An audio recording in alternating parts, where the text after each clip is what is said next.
नमस्कार दोस्तों, मैं आपका दोस्त बजरंग प्रजापति एक बार फिर से आपके सामने उपस्थित हूं एक और ऐतिहासिक किस्सा लेकर। भारतीय इतिहास का जिक्र हो और युद्धों का जिक्र न हो तो यह भारतीय इतिहास के साथ बेईमानी होगी। कई सालों से हम आपको अपने चैनल पर युद्धों से संबंधित काफी सारी वीडियोस दिखाते आए हैं, कभी अफजल खान तो कभी चमकौर, पर आज से हम लोग एक बार फिर उन इतिहास को पलटने वाले हैं। आज के वीडियो से आपको पानीपत, जोहर और न जाने कितने प्रकार के युद्धों के बारे में बताने वाले हैं। तो अगर आपने अभी तक चैनल को सब्सक्राइब नहीं किया है तो अभी कर लीजिए, कहीं देर ना हो जाए।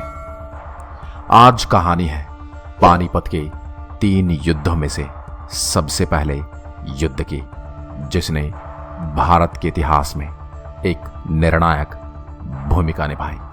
दूसरी बार समरकंद से हारने के बाद बाबर ने भारत पर विजय पाने के लिए ध्यान दिया, क्योंकि वह 1519 में चिनाब के किनारे तक पहुंच गया था। 1524 तक उसका उद्देश्य केवल पंजाब में अपने शासन का विस्तार करना था। मुख्य रूप से अपने पूर्वज तैमूर की विरासत को पूरा करने के लिए उसका स्वप्न था कि पूरा भारत उसके साम्राज्य का हिस्सा बने।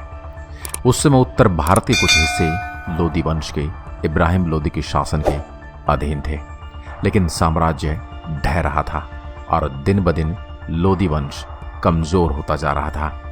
उन्हें यानी बाबर को पंजाब के राज्यपाल दौलत खान लोदी और इब्राहिम के चाचा अलाउद्दीन से निमंत्रण मिला। उसने इब्राहिम को एक राजदूत भेजा जो बाबर को देश के सिंहासन का असली उत्तराधिकारी होने का दावा करता था। हालांकि राजदूत को लाहौर में हिरासत में लिया गया था और महीनों बाद उसे रिहा किया गया था। बाबर 1524 में लाहौर पंजाब से रवाना हुआ, लेकिन पाया गया कि दौलत खान लोदी को इब्राहिम लोदी द्वारा भेजे गए सेना बल ने राजपाट से बाहर निकाल दिया था। जब बाबर लाहौर पहुंचा तो लोदी की सेना ने मार्च किया और उसे भगा दिया। जवाब में बाबर ने 2 दिन के लिए लाहौर को जला दिया।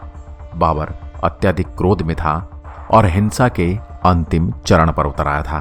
फिर दीपालपुर तक बाबर एक बार फिर निकला और उसके निष्कर्ष में लोदी के एक और विद्रोही चाचा आलम खान को राज्यपाल बना दिया।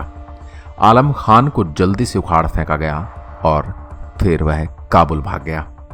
जवाब में बाबर ने आलम खान को सैनिकों की आपूर्ति की, जो बाद में दौलत खान लोदी के साथ जुड़ गए और लगभग 30,000 सैनिकों के साथ उन्होंने इब्राहिम लोदी को दिल्ली में घेर लिया। उसने उन्हें हरा दिया और आलम की सेना को हटा दिया और बाबर ने महसूस किया कि लोदी उसे पंजाब पर कब्जा करने की अनुमति नहीं देगा। इसी से आप अंदाजा लगा सकते हैं कि मुगलिया कभी किसी के सगे नहीं रहे। इब्राहिम की सेना के आकार के बारे में सुनकर बाबर ने पानीपत शहर के खिलाफ अपना दाहिने क्षेत्र के सेना बलों को सुरक्षित कर लिया, जबकि अपने बाएं ओर के सैनिक बलों को सुरक्षित करने के लिए उसने तुरंत ही पेड़ की शाखाओं से ढकी एक खाई की खुदाई की। केंद्र में उन्होंने रस्सियों के साथ बंधी 700 गाड़ियां रखी और यही 700 गाड़ियां युद्ध में सबसे महत्वपूर्ण थी। हर 2 गाड़ियों के बीच उसके सैन्य पुरुष युद्ध के लिए पूरी तरह से तैयार थे। बाबर ने यह भी सुनिश्चित किया कि उसके सैनिकों के लिए अपनी बंदूकें चलाने और यदि उन पे आग के गोले फेंके जाएं तो आग बुझाने के लिए पर्याप्त जगह हो। हर एक चीज को सुव्यवस्थित ढंग से रखा गया, इतनी चालाकी से और इतना छिपा के कि अगर सामने वाली सेना देखे तो वो पहले ही अहंकार से इतनी भर जाए कि कुछ भी समझने का मौका ही ना मिले। इतिहासकारों ने युद्ध की इस पद्धति को ऑटोमन साम्राज्य से प्रेरित बताया और उनके अनुसार ठीक इसी प्रकार के इंतजाम कई बार ऑटोमन इतिहास में युद्ध जीतने के लिए किए जा चुके हैं।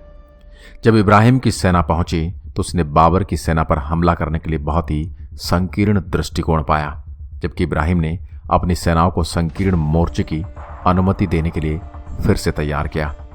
बाबर ने स्थिति का लाभ उठाते हुए लोदी सेना को झटका दिया। इब्राहिम के कई सैनिक कार्रवाई में असमर्थ थे और अचानक से अपने सभी सिपाहियों से उन पर धावा बोल दिया।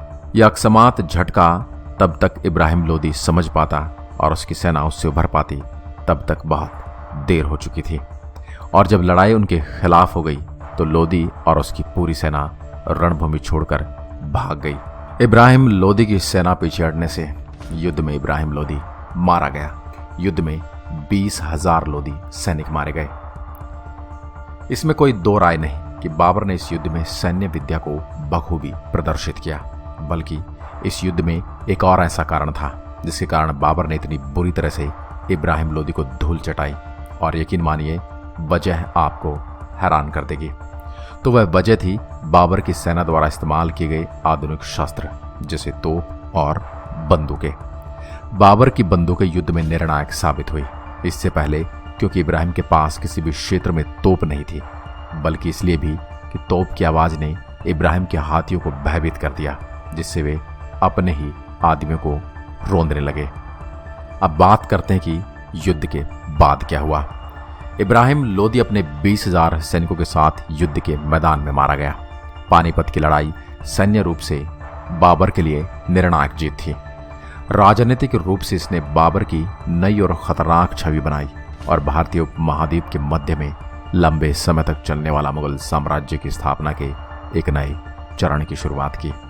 तो दोस्तों, ये रहा पानीपत का पहला युद्ध। इससे आपने क्या सीखा, हमें नीचे कमेंट में बताएं। और अगर वीडियो पसंद आया हो तो लाइक का बटन क्लिक करें, बेल आइकन को दबाएं और चैनल पर जाकर इतिहास के किस्से में खो जाएं।